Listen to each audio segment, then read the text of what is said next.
queremos un agradecimiento especial a nuestros patrocinadores, Art Hobbies, que tiene sucursales tanto en Mérida como en la Ciudad de México. Es una tienda bastante completa, contiene miniaturas, todo el tema de modelismo, hay cursos de pintura, lugar para jugar, y etcétera. Les recomendamos que que lo visiten. Y le agradecemos también a Dragon Brush, nuestro nuevo patrocinador. Es un estudio de pintura en modelismo, donde ofrece pintura de miniaturas en 3 niveles. Aquí vemos el nivel bronce, plata y oro. Y también ofrece reparación menor de miniaturas y cursos de pintura.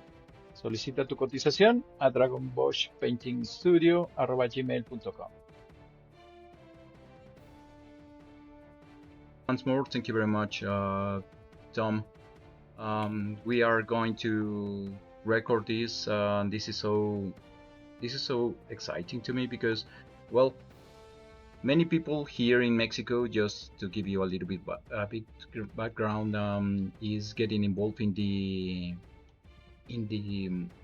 competitive games, and they are start to know or get the first experience with this. And your name is one of the names that are ruling also in our conversation. The first time that I faced you in the North America on TTS, also obviously because the results of several top tourneys. So your name is also well known, and yeah, that's cool. But we would like to know a little bit more about you, so therefore this invitation, and yeah, I really appreciate it. So yeah, the way that you have played, and we have seen some videos, and yeah, it's really good. But yeah, Marco, I don't know if you want to express anything. Just please let me know. And this is practically a friends talk. We can talk of anything. Feel free, Tom, to express yourself. If there's something you don't want to talk, just let us know. Thank you. I just wanted to say that I find it amazing that you can play so many different armies in such a high competitive way. Like some lists that you brew and play and do well with them. I'm just impressed because when I play, I like focus on one of my factions. I just play 3 of them, so I like to like play them in seasons. Like this time I'm playing like Skaven, and I just focus on different lists and play styles of Skaven. Then I get bored, and then I switch to Seraphon, and then I switch to Geats, and but the way you switch between armies and types of lists is just amazing to me. Yeah.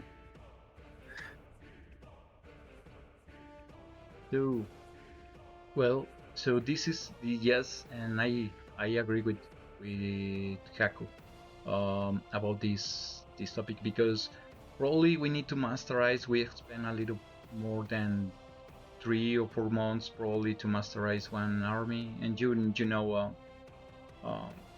but that skill to jump in between different armies that has a completely different rules and playstyle and everything. Yeah, it's amazing. Yes, and we recognize that.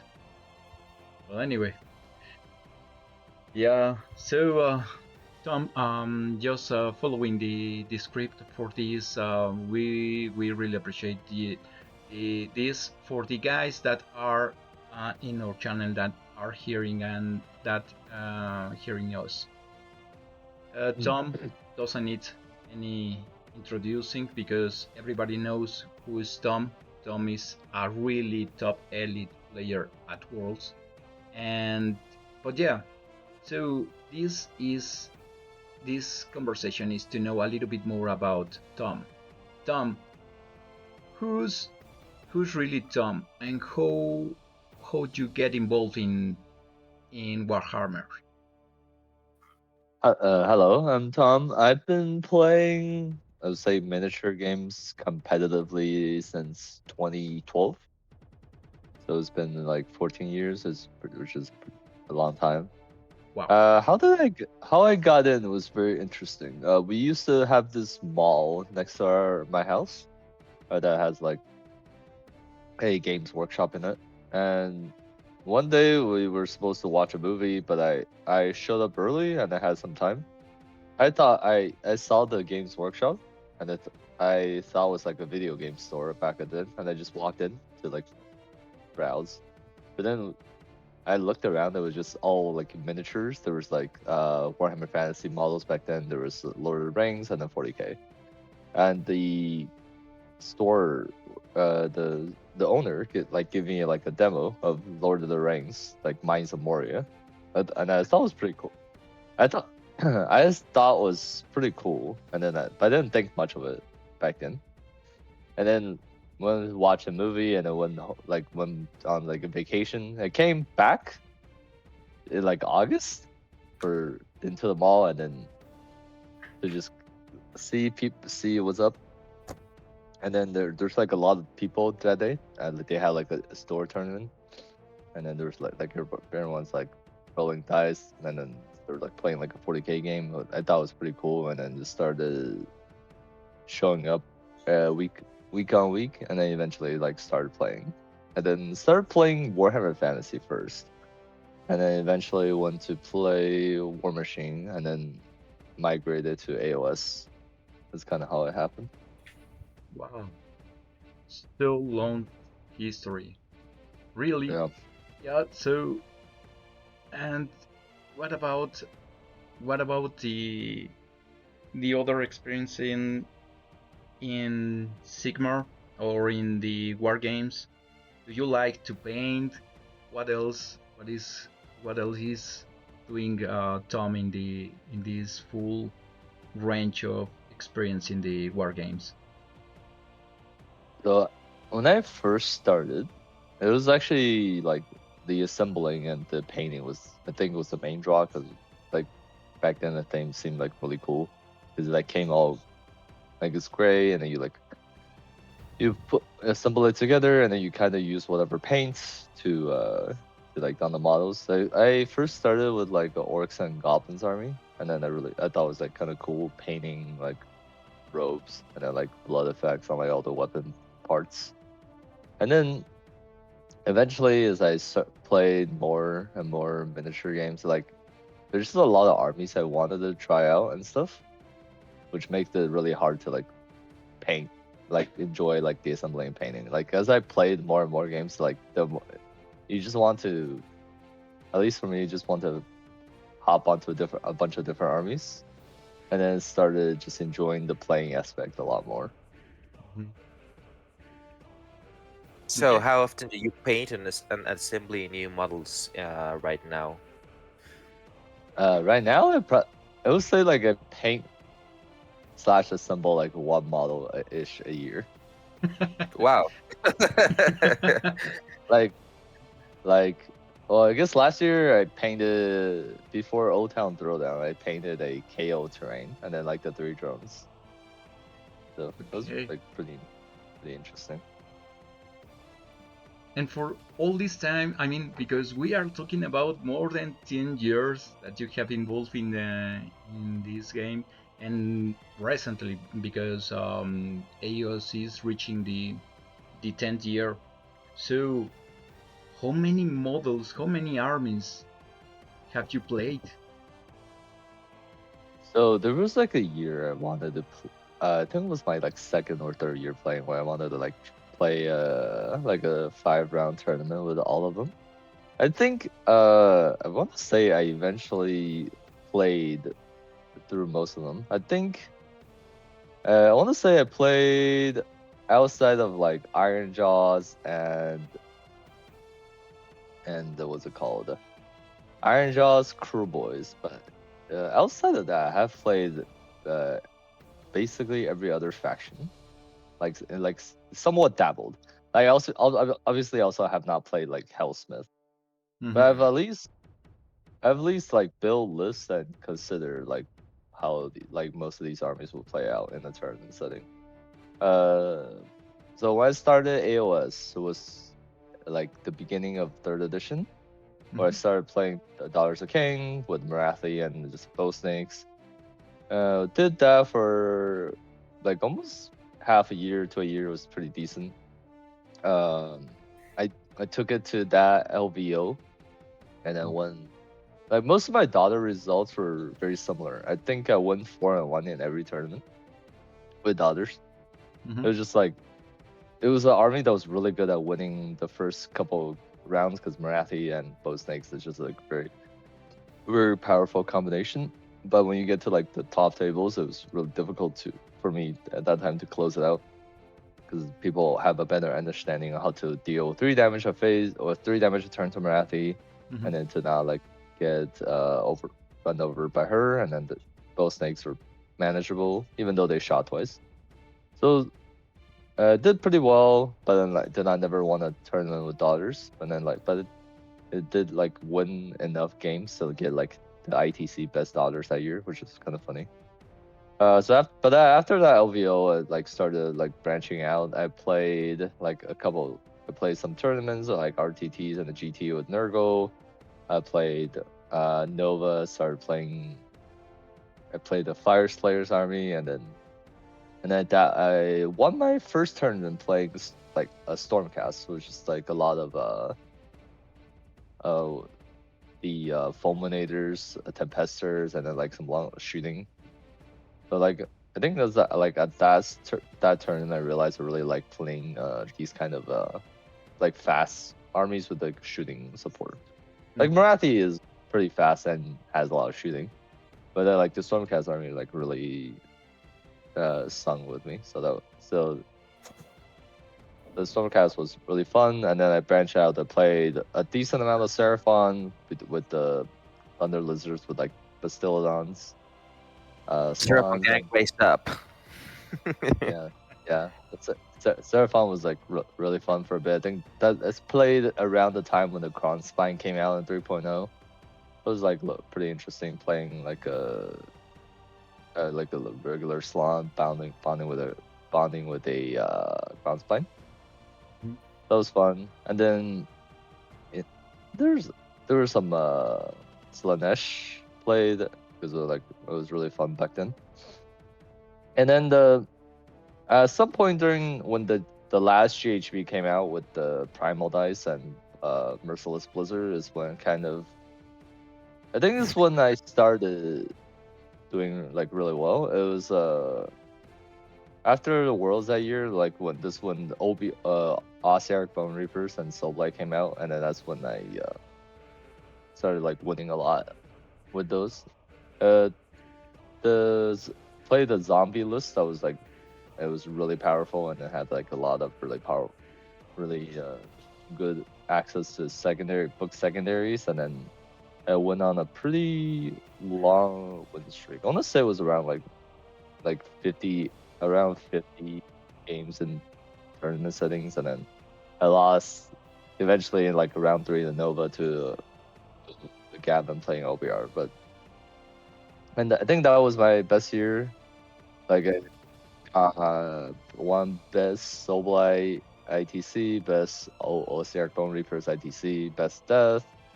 Made the top 8 LVO, and then I won the best like overall, like best overall ITC. So it was like a really good year. And then it was like at that point, and then I already played on the US team for Worlds. Like that was like my second or third year. But I think it's after that year, it was like it kind of become like a established where everyone knew I was like good at the game because I've cycled through a lot of armies already at that point, and then it was like had like established myself like the tournament scene, which was pretty cool. Yeah, I just want to say it. In all that time that you played like through 8 armies, I just played Seraphon.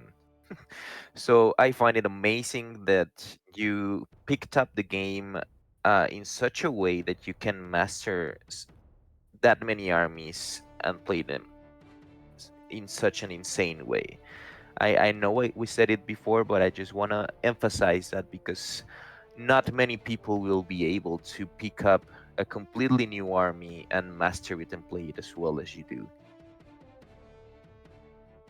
Yeah, I think part of it came with just like reading a lot and then just like trying to understand what faction does. And then eventually you get like interested, like building lists of like, oh, this looks like fun to play, and then you try to play in it yourself.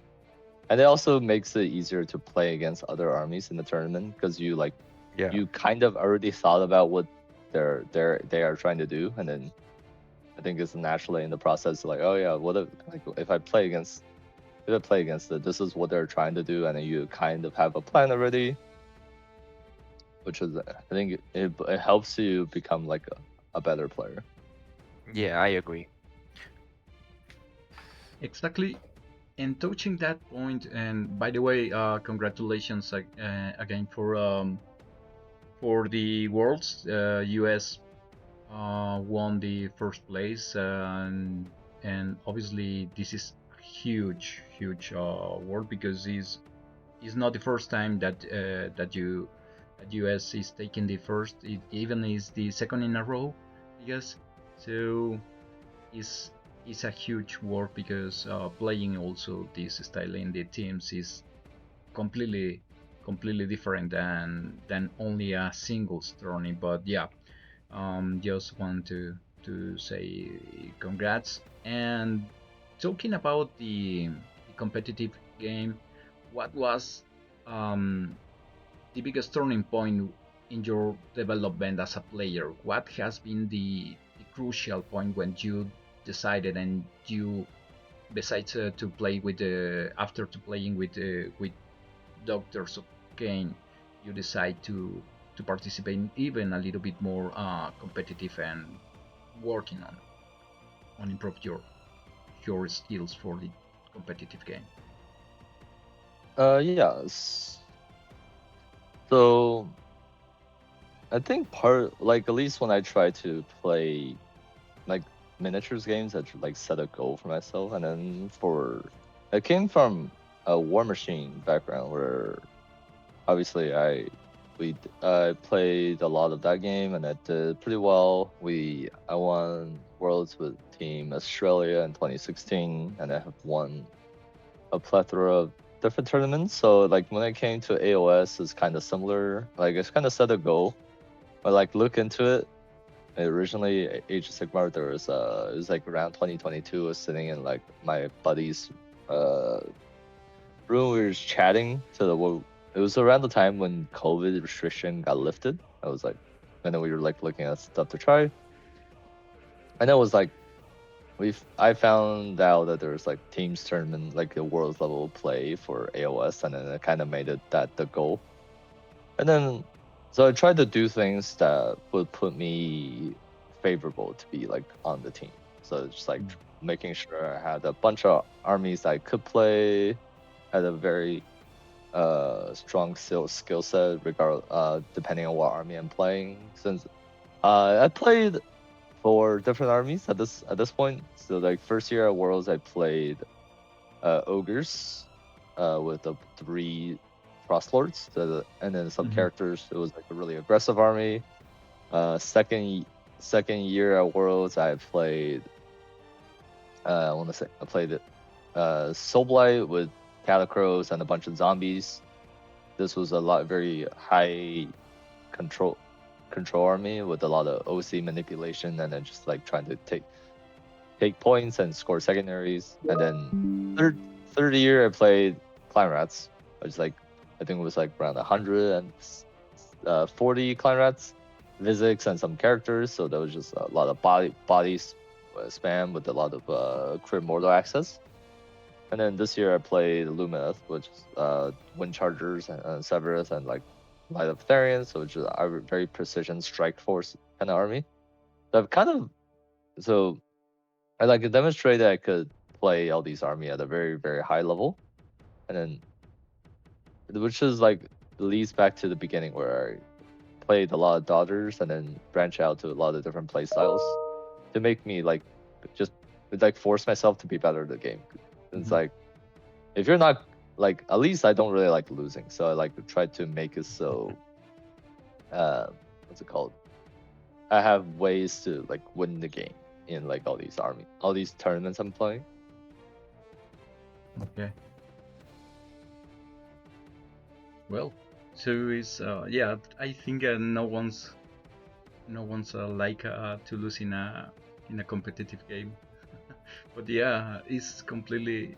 I mean, what you have done or how are you expressing your skills in the table is completely different. And I mean, it's not easy to be on that level for sure. Even you know, Mexican people like Jaco, Eduardo, and myself, and many other peoples, many other names that deserves a little bit of recognition here in Mexico, because as you may know, we are trying to get a good level to compete there in your tourneys at the same level is in development yet.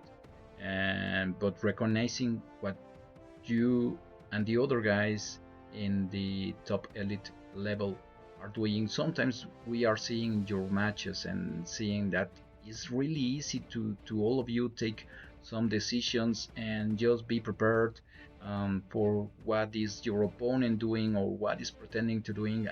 I mean, to get that level is really kind of hard. You need many skills before or behind that, like to know exactly what is your opponent army doing, what is exactly the synergy that your opponent is offering since the deployment, since they are moving some pieces. So counting with all this background and with all this information to take decisions is one of the hardest points in the game. So what separates for you, and talking about these skills, what is separating a good player from an elite player? So I think at least from an AOS perspective, as what's it called? To get good at a like miniatures game is pretty chill. As like there's what's it called? The skill floor to get like at least into like a decent level. Like I would say like getting to like 3-2 or 4-1. That's I would say if you put a decent amount of effort is should be pretty easy. It's mostly comes down to like army strength to get to like the entry level, as in. Since you could, what's it called? If you do combos of that's like powerful, like that's semi-powerful, and you can get pretty good results. Like for example, I started playing Marathi and Bow Snakes, and then it's just a very self-contained combo. It's like, well, if they're walking within range in your hero phase, you can use a command point and shoot them. And then Marathi, obviously, if you kill the threats before they do the 3 damage to you, obviously then your god monster is living forever. And then you can do that to like pretty successfully for a couple rounds at a tournament, I would say. The issue then comes when you try to go from 4-1 to 5-0, and then which I have the experience a couple of times in wargaming, is just that thing. You need to start thinking a lot of play patterns that are not obvious, because you're assuming your opponent at the top tables also understands like easy plays.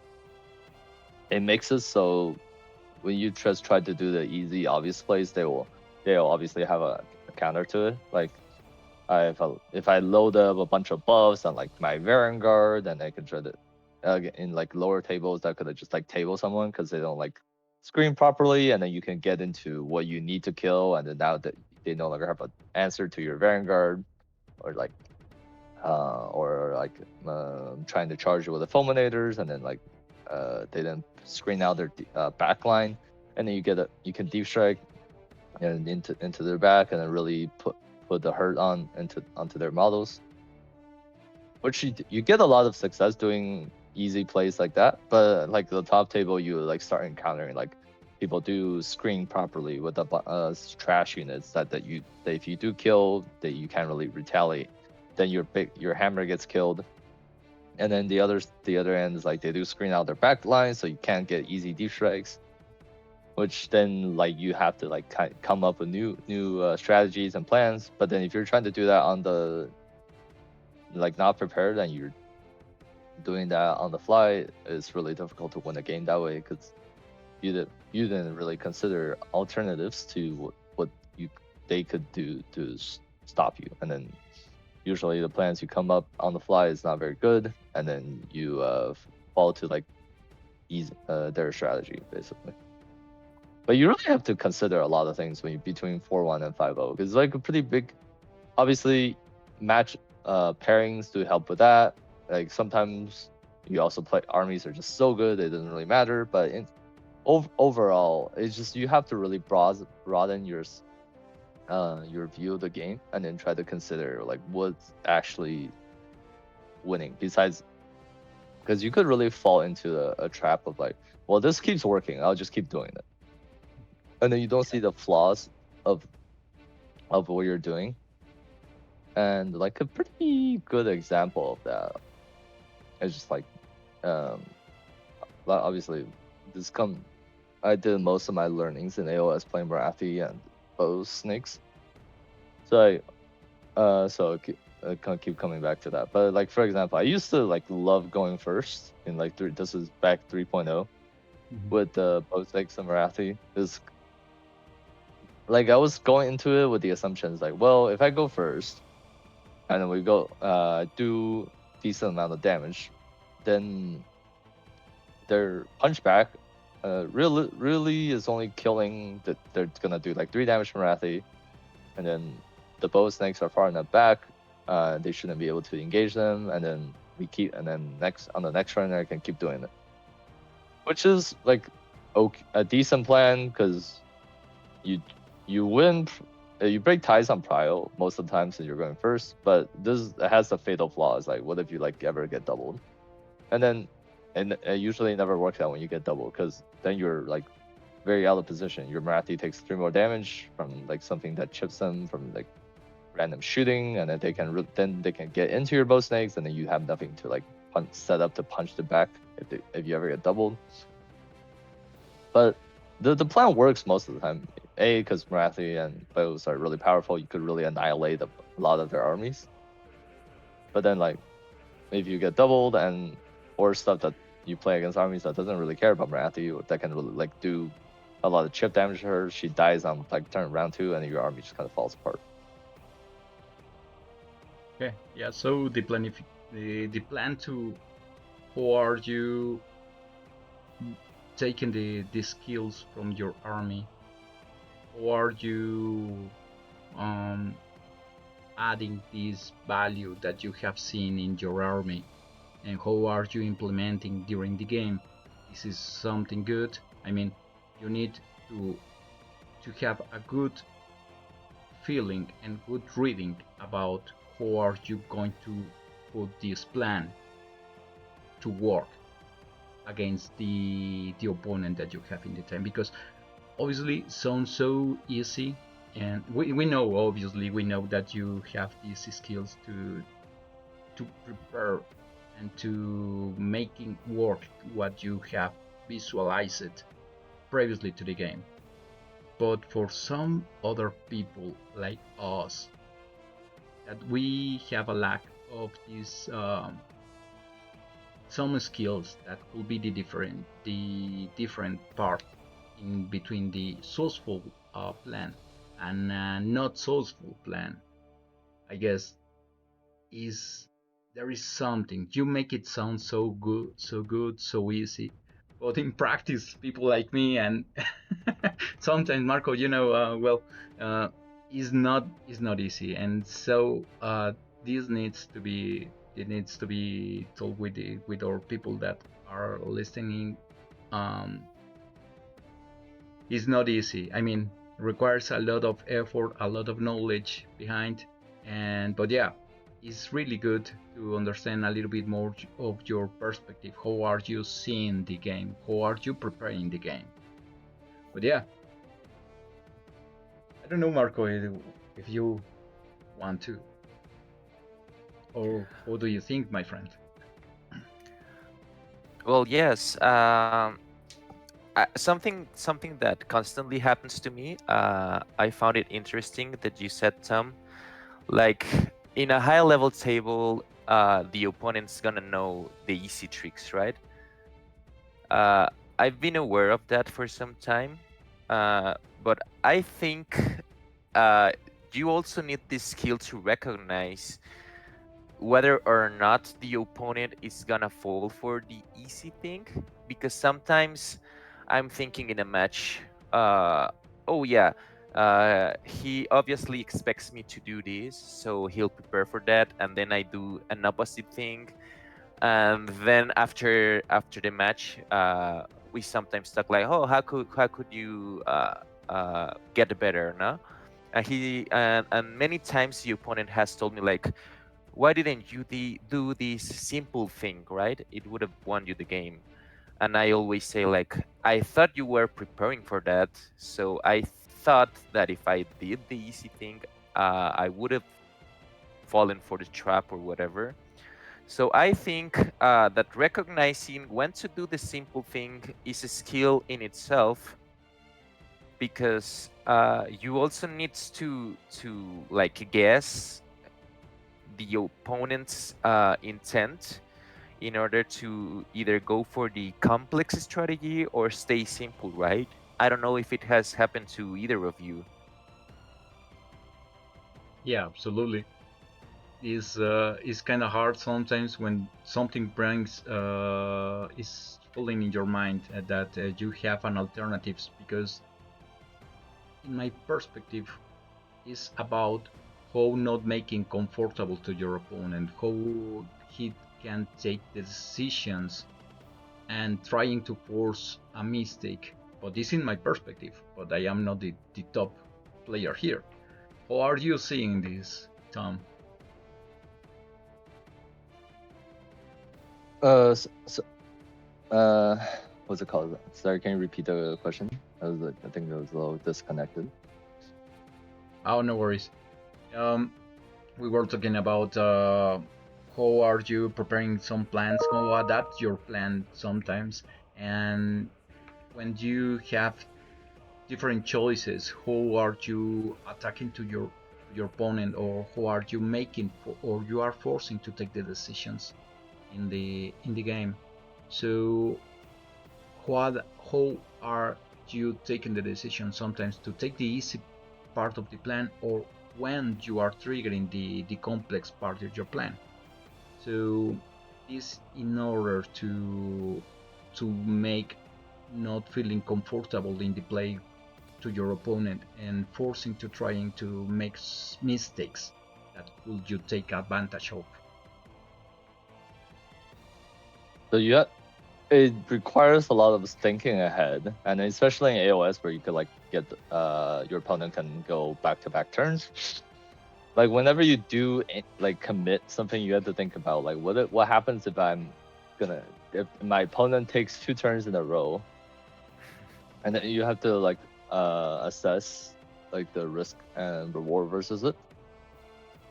Usually, like the simple out is always just taking small edges in attrition, and then you do that enough times, hopefully you end up with more models than they do, and then that's how one way to get to a victory. But at least in this GHB / this edition, where battle tactics have set steps and you have to do them in that order. Another thing you could like consider is like, well, I could take this bad trade now, but then it stops them from like scoring these tactics in the future. Like if I like a thing we did last GHB is like, if I kill enough of their scouting units, then they can no longer score part 2 and 3 of scouting, or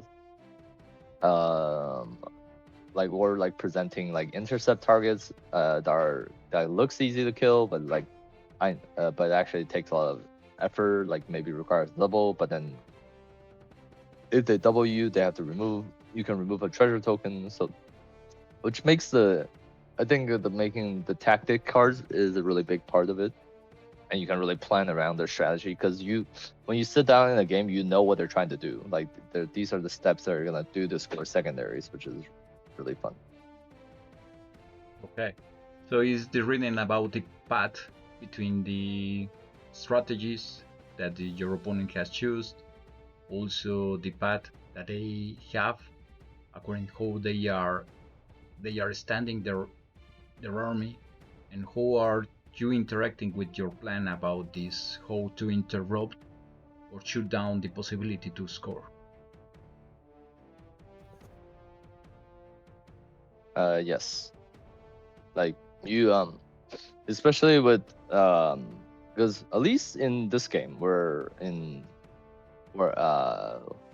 Games Workshop games where games end at like a set time. There's like after 5 rounds you cut it then. You can really spend a lot of time figuring out like if I score this many points here and I stop them from scoring their secondaries or like, and on primaries you can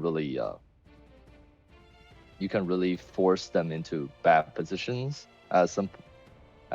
in the later stages of the game, and then you can like get a good edge there. So, but it's a lot of planning involved because you know when the game will end, so you can really plan ahead, which makes it really fun to think about the game. Okay. Well, I don't know if you have more questions about this competitive section, Marco. I don't think so. Okay. Well, so let's go for the one. We have only one.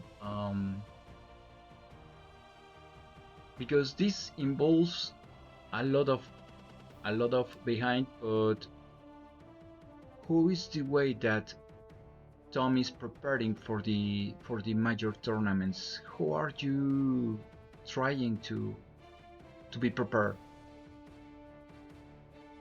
Depends on the usually the thing I prepare for the most are like these teams events, which requires a lot of pairings analysis. There's a lot of depending on who can play what army, and then you obviously have to grind a lot of games through a lot of these various combos. And then for singles practices, I just look at like if they announce their mission early, kind of practice the games on what I think will be the hard missions, and then try to take a list that can fly all kinds of situations, like an all-comers list. Okay. So, do you see any big difference between teams and singles tournaments?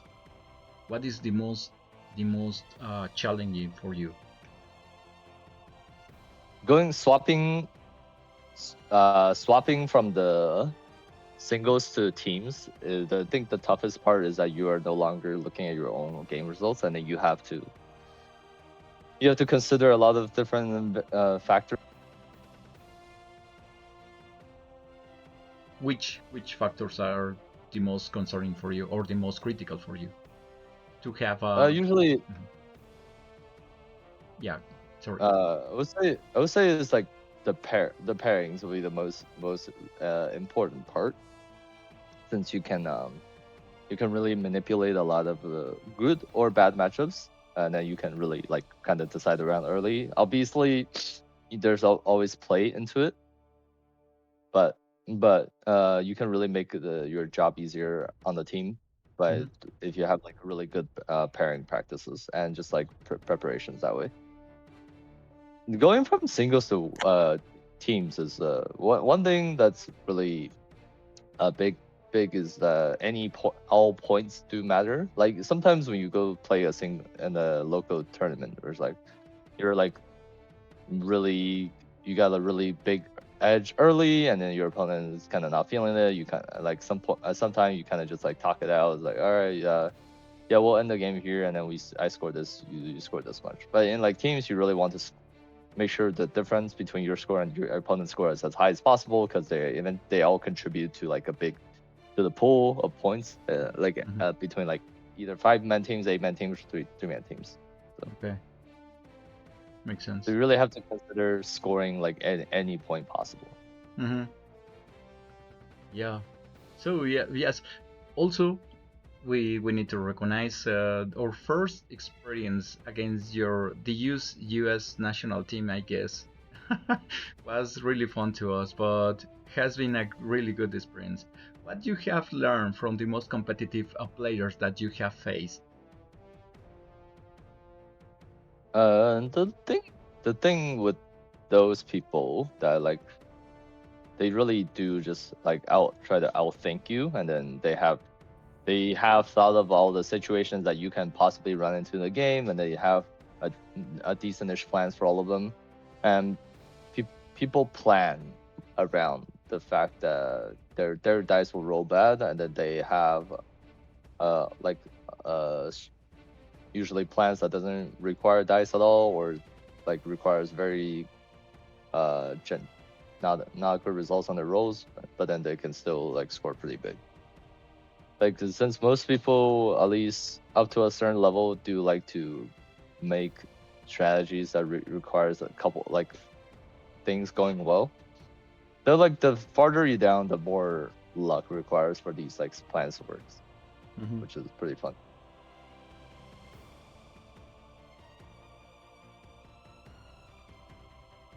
So, Marco, what do you think? What do you think about what you have learned about the toughest players that you have faced, and how do you think that could face if you can request, let's say, how are you facing this in your competitive games? How are you trying to improve or learn from your opponent? So I think that obviously we have here in Mexico still a lot to learn from top level players. I had the opportunity to go to the World's Tournament last year, and I felt like a baby. My goal was to win 2 games. I got those 2 wins, but I scraped by to get them. The toughest opponents can teach you a lot in many ways. Just as we were saying previously, you have to know what your opponent is planning to, and what you are going to do to counter that. Like Tom said, maybe I won't let him score. Maybe if I outscore him right now, he won't be able to catch up with me. Sometimes even like how to position your units even changes when playing against a skilled player, right? So I think that it's a pretty great opportunity when you can face a tough opponent to always ask questions when the match is over, right? I always take the opportunity to ask my opponent how did he what did he see that I could improve, either on my list building, my deployment, my way of playing my own lists, because you always get another perspective that maybe you wouldn't have thought about in a million years, right? So I always think that asking your opponent for feedback is pretty important in order to improve as a gamer. And I've gotten the best feedback from the opponents that have given me a run for my money, right? It's always the person that gets you, that wins you in a hardest way, that will give you the most feedback, because he knew how you would play, and thus he can give you like tips to improve what you did wrong, right? Yeah, completely. And I need to say that the games that I have played against Tom always is leaving me, matching your experience and also what Tom has shared with us. Um, Always I have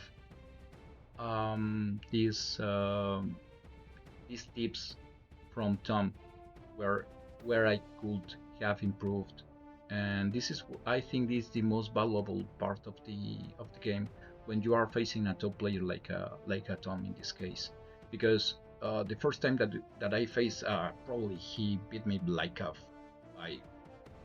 49 points. I can't recall it, but the experience taking the best part and trying to learn from that match has been really really good, and I can see that, and I see that in the same way that you are trying to get this experience with you, trying to learn and then take a inflection point. What should I have done during the game to make a little bit more difference in the score is really really powerful.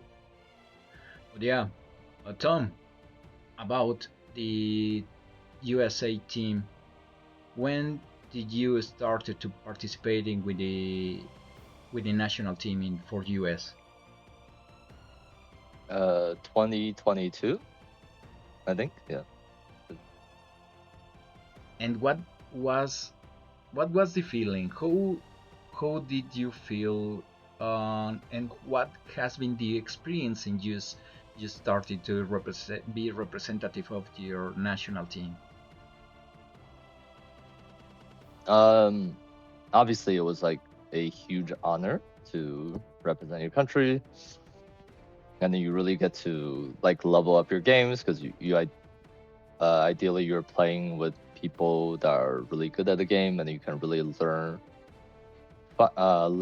from them, and then and see what areas you're lacking, and try to improve on that. Because the one thing about playing against other good players is that they usually will capitalize on what you're bad at, and then try to win the games that way. And then you do level up a lot playing games against higher level players, which it was the best. I think one of the very underrated aspects of like any wargaming in general. Mm-hmm. And then you do obviously get to understand the dynamics of like this is not only applicable to Warhammer but also other areas, as like how to effectively communicate with people and how to work together as a team for a similar goal. Nice. So you have been representative for 4 years, technically. And yeah. Is there in your memories? Is there any particular moment that lives in your memory about this experience? What has been the most nutritive thing in your memory? There's a couple. Obviously, winning the first year, winning last year in Austria was a really fun memory, and then. But usually, it's the practices. I would say is actually the highlight of it, since this is where you are finalizing all your ideas and trying to get better at the game, and then you have a really fun time practicing. But I think overall, it's hard to be like winning the tournament. That's for these teams event, because you really like feel like you're getting paid off from like all the work you put in. Mm-hmm. Well, it's something I think that not many people can say. The first time that they are winning awards is something really really interesting, and I hope so. Next year, Mexico could participate in this tournament. This is an invitation for the people to keep moving forward with with the competitive level. As you may know, Mexico also is trying to participate now. We are increasing the games, GT games in our country. We are increasing. From last year we had only 2, Marco, I guess so, right? Yeah. Yeah, and Yeah. this, yeah. Oh, and this year how many are? Like 7 or 8? I think it's 8. Yeah. Yes. So right now we are trying to get a little bit more exposure in the international environment, and now talking with you is one of the results of trying to participate, and it's an honor, obviously, to share this conversation with you, Tom. And yeah, but besides to the Warhammer world, and outside of this environment, who is Tom Guan? Also the Warhammer, like part of playing a lot of Warhammer is that you like travel a lot. So I've been to a lot of countries, which makes me enjoy traveling and then trying out the different, like experiencing a lot of different cultures and eating a lot of different food. So these are kind of fun. Also, I like part of being competitive is also just play a lot of different video games and try to experience some competitiveness there, and also like just enjoy a lot of watching like the TV, reading books and stuff like that. Yeah. Okay. And What kind of books do you like to read? Usually like I think part of how you get, like at least I get into it, just like, enjoying like fantasy fictions, and then I guess recently I've been liking like more of like the cyberpunk settings through like experiencing a lot of different medias. But yeah, I really enjoy like fantasy fiction, just something that's very grandeur about it. Nice. I don't know if you know him, but I love Brandon Sanderson. Yes. Oh yes, that's the answer. yeah, absolutely. And about what values are the most important to you in the competitive in the competition? What are the values that you really appreciate from your opponent? Like I think the biggest thing is just like not giving up. I think that's the most valuable aspect I value in like any competitive opponents.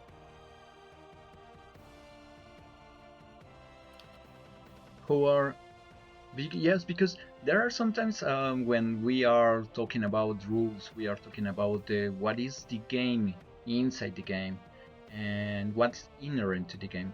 But sometimes we, in the international competitive, there is a small line that is dividing the gaming and also the behavior of your opponent. We, as players, we highly appreciate when a person that is standing in front of you to have 3 or 4 hours and making you, forcing to take the decisions and so on, is also making a good experience to you. This almost, how many friends have you get from the gaming? I mean, EOS, do you see any difference between another games, war games? What is interesting for you about the people that is playing and offering you a good moment in EOS? I think when you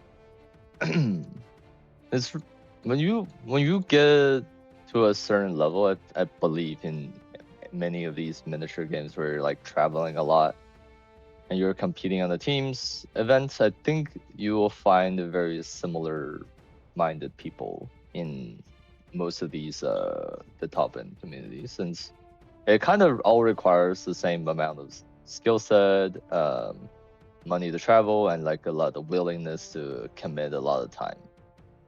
So I think is you find very similar minded people back when I play War Machine, like so in AOS, and I imagine 40k is similar, maybe even more professional, since there's like a lot more competitive of a game. But yeah, I think you'll find very similar minded people in most of these teams based miniature games. Okay. Well, so seems and who? I mean, this is obviously a personal question, but how many travels in a year are you often to do just to participate in tournaments?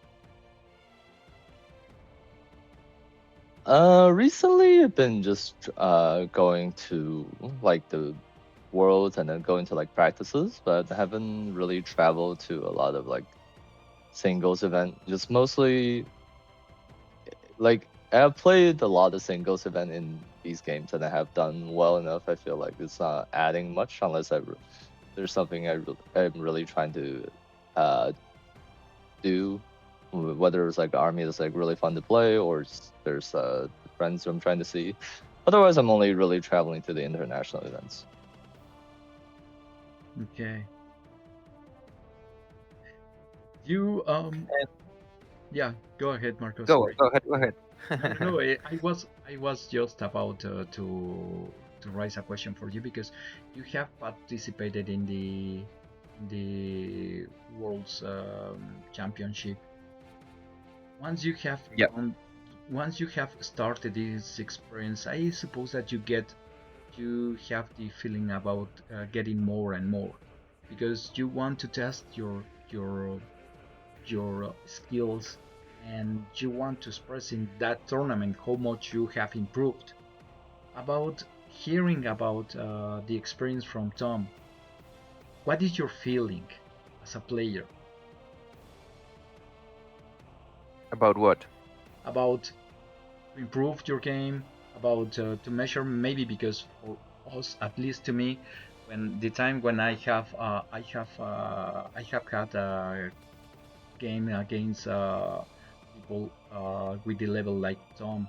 In this case, in my perspective, the first time that I have faced to Tom, obviously I was nervous. Obviously, I was also willing to win the game, but after to be beaten, and because I need to recognize he kicked my ass, so after this, I want to improve my gaming. I want to be better player, and also this is being probably the goal that I want to get, and is reaching that level.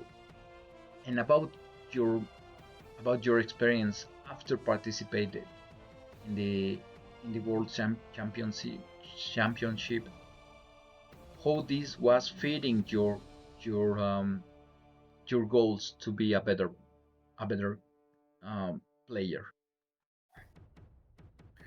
So, when I won the ticket, I wasn't planning on doing that.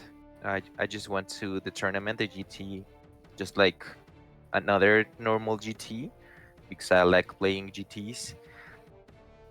So I didn't plan on like really going to the World's tournament. But when I got the ticket, I told to myself, well, we're doing this. Let's get the best out of it, right? And I practiced a lot with many different people because I was trying to get a version of my list that could work in such a competitive scene.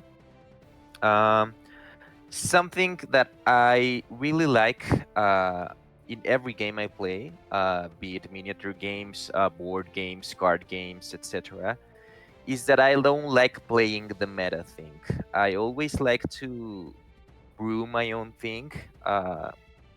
Maybe base off my things of a meta thing, and then change some things that I like to include, like my pet unit, my pet card, whatever. Because I like having my personal signature on something, right? And if I'm gonna win or if I'm gonna lose, I want it to be with something that it's personal to me. Mhm. So when going to these worlds tournaments, I took a list with Skaven, 2 units of ogres, the bell, like the standard base package of Skaven right now. But instead of taking the furnace, I took the how do you call him, the ninja demon? I don't remember his name. Deceiver. The deceiver. Thank you. So yes, when I'm playing in this high competitive scene, that was like my personal signature, right? I think no one plays the deceiver because he is too gamey, and I love him because of that. And yeah, here in Mexico, I got great results using the deceiver because not many people knew how to play against him. Even against the Skaven shenanigans of the portals and the movement and the reviving units, like it took many people for a surprise, and that's why I think I did good with Skaven right in here in Mexico. But when I got to the competitive scene, in which people perfectly know how to manage the Skaven shenanigans, I think my game style just didn't work against them because, as we talked previously, they know what to expect and how to counterplay those things. So in this tournament, my deceiver didn't do much. Even if I got the 4+ to the jump, my opponents almost never gave me important targets or relevant targets to get in combat with the deceiver. So yes, I think that even though I didn't do pretty great, I got my objective of winning 2 games, which for Tom that would be very disgraceful, I think. But for me, that was my first international tournament. I think I did pretty okay. I got a feel of how the Sigmar plays competitively in a higher level. And I think it's good that we as Mexicans are getting more involved in the international scene, sorry, because that will up our game and that will let us do better in further tournaments when we go. So yes, I think that I like to play with my personal touch, even if that will like impede me from getting the best version of my army, and thus make it harder for me to win. Absolutely. And yes, there is always this I don't know, Tom, if you have had this experience when you are also adding this personal touch to your list and deciding between the most effective or a kind of differentiator in your list that could have the signature, personal signature, as Marco has shared. I don't know if you have had lived this before, or you are still wondering if you should have this in your current tournaments. I don't. I think stopped trying to like force models instead into a list. Now I just play the models that are like obviously good, and then you kind of go from there. I think. I mean, I think it's important to mention that kind of you are the meta, right? So you are one of the people that shape the meta of Sigmar because you understand all the armies in such an intimate way. that whenever you brew a list and you do well with that list, many people flock and play that list, right? So you are the meta. You shape things in the game, and Exactly. thus whatever you play is your personal touch, and then you share it with the world, and the world copies you, right? Yes, and that was happening to me, and because my beginning was with the Stormcast, so I was following so closely what were the list like Leo was building in order to analyze or trying to analyze what was the scope and also the goals with the units that he was mixing. And now when I am seeing also your list, it's happening to me also the same thing that you have expressed, Marco, and it's happening with I am seeing the Tom's list, because it's not now about only my own factions. It's about what I am learning and how I am learning from the list that you are using, because the way that you are shaping the meta, guys, in this obviously includes you, Tom, is is I don't know, is like a Midas touch, because you can read the rules, the overall rules of of the army, and then instantly seems that you have this sharp feeling about what unit could be better, what kind of unit and rules are matching with your gaming styles. Absolutely, you have many experience with this, and you can play a different many kind of gaming styles. But yeah, the feeling, the core topic of the Marco comments, and also mine trying to complete this, is how the way that you are seeing the game, and how are you taking the best advantage of each. What is the what is this message that you will share with the people like Marco and me, or and other people that are starting? What is the message? How to be prepared when they are passing to a competitive game?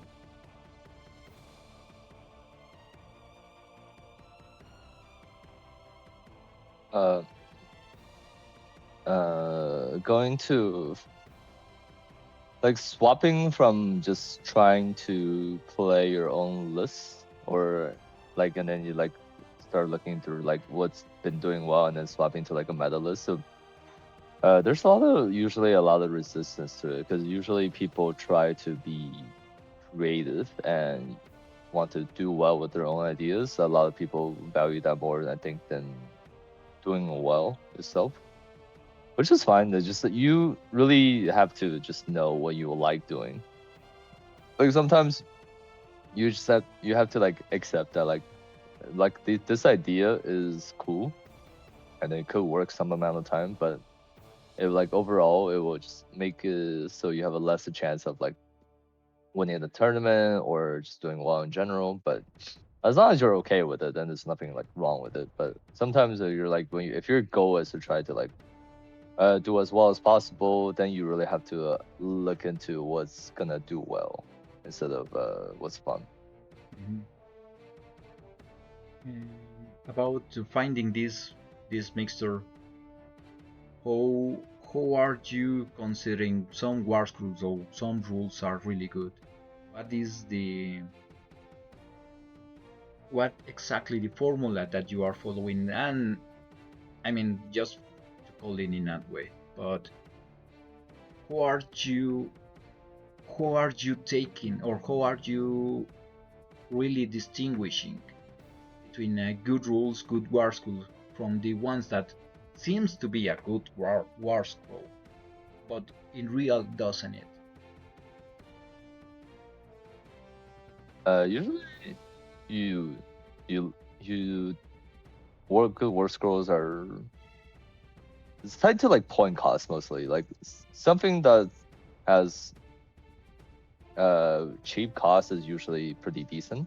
Mm-hmm. Like you can at least find use for it. Like this game having a lot of wounds by itself is just good. And then there's some whereas the traps for a lot of people is things that look really flashy, you know, like something that can really fast that do a lot of damage. Usually those things have like a major downside. Sometimes they're just too expensive. Mm-hmm. Sometimes they have very limited activation orders. Like you need to be in this amount of bubble, you need to take these characters, and then they have to be in this position. So usually very limiting. But usually taking things that are just cheap that can stand around, because you do just win the game by capturing points. So having a lot of model count is usually good for that. And then it's usually they've been doing a pretty good job balancing war scrolls, so it's pretty close. Okay. Well, Marco, I don't know if you have another question that you want to express with Tom, or you want any comment that you want to share, because we are stealing a little bit more of the time that we were planning, and this is not the meaning that we haven't enjoyed. In the opposite, I have enjoyed, and I can keep talking with you both of you guys, but yeah, just to don't steal more of your time, guys. Do you have any comment? Do you have any question that you want to share before to reaching the lightning round of questions, Jaco? Maybe I think it would be good for the closing questions, since we are taking more time than expected. You want to do it? Okay. Well, so what is your favorite army from all the time? I think it's Soul Blight. Wow. Just played it the most, and it was really powerful when I played it. Okay. And most memorable game that you have had, Eva? There's a couple, but I think it's always gonna comes down to like winning like the first tournament. It was like playing Stormcast against Deacon in Columbus, Ohio. It was a Brewhammer event. Again, like winning that game and then winning the tournament afterward felt really good. Cool. Wow. Well, in the last GHB that is dying right now, is what has been the most favorite faction play that you have took? This GHB, I think this GHB probably is just Lumineth. It was we always kind of enjoyed playing a Hero Hammer from different other kind of miniature game, and I think Lumineth had the most powerful version of Hero Hammer. Okay, I have a personal question that probably you could agree with me, Marco. And I want to raise this question to Tom, because Eduardo, one of our best friends, and also is the most elite player right now that we have in our country, but he is also oftenly playing with Lumineth. And I have this question: do you think that Lumineth is a broken army? I want that Eduardo hear this from you. It's pretty hard to say it's not, because if you look at like stats from Worlds, it was like it was like the best, or not, it was the most taken army. Like most of the team had it. It did pretty well on all the teams. They scored really high. It was hard to like beat it by a lot of points usually. So I think so, yeah. Okay. There you have it.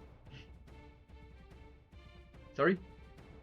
There you have it, Lalo. They're broken. Yes. Well, I don't know if you have another question that you want to share, Jaco. Well, yes. Last question, Tom. If you could give one piece of advice to the version of yourself attending his very first tournament, what would it be? Well, I would say first of all, like build your models more than the night before. And then it's actually a lot of things that's not related to the game, but it's like mostly like stuff like stay hydrated, and then make sure to like be like because I think if the first tournament it was at a local game store in like Pasadena, California. Mhm. It was just very jarring to step into it, and then just people are a lot better, and then you like didn't know anything. I was like, I guess like the most I would say just try to have fun, you know, because it's like trying something for the first time. There's really like no expectations at all in any regard. So just try to have fun. I would say it's the most. Because I believe I was very devastated that day. It was just like, I think I won the 0-3 because this was back in the Warhammer Fantasy 7th edition. It was like if you didn't know exactly what your opponent does, you just cannot win. It was a very high skilled game, as in if your opponent was better than you, there was very little chance of you winning. Which made it fun when you got good, but it was really tough to play as you are learning the game because it was just so hard to. There's just so many intricacy in the game that made it hard for learning the game to be someone that already learned the game.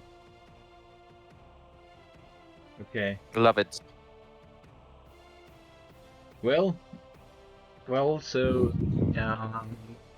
my friends, we are touching the end of this this really nutritive conversation with Tom. Tom, I want to express my feeling about. I really admire your work. I really admire the way that you are playing, but also the nice person that you are. It's really always nice playing against you, regardless the really bad results that I have personally, but I really enjoy and learn too much from you. And I appreciate that you have the openness and flexibility to take this conversation with you get done. I really appreciate it. Yes, Yeah, thank you for your time, Tom. No, I thank haven't you had the for. pleasure to play against you, but I hope it happens someday. And if I do, I hope you don't run through me.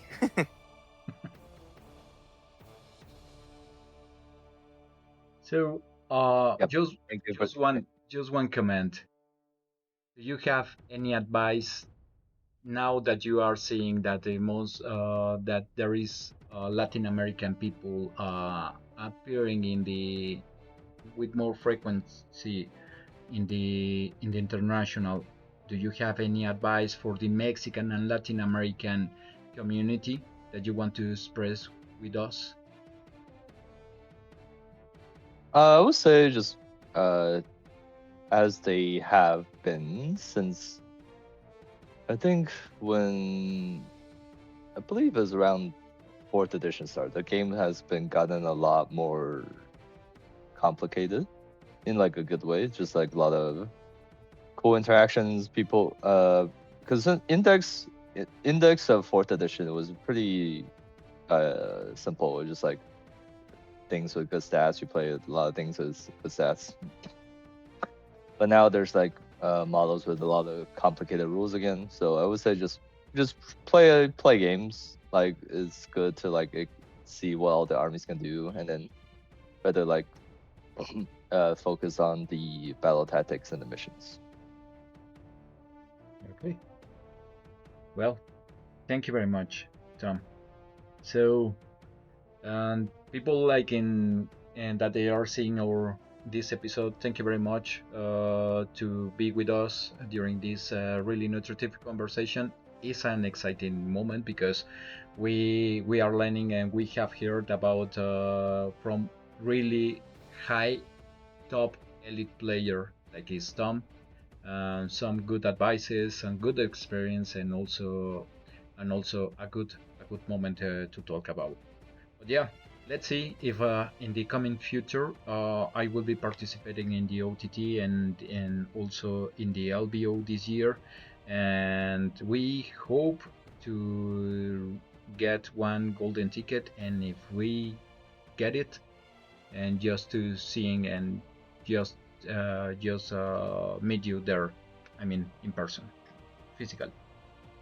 Thank very you. much. Thank you, And Tom. thank you for inviting me. Have a good day. Okay, thank you.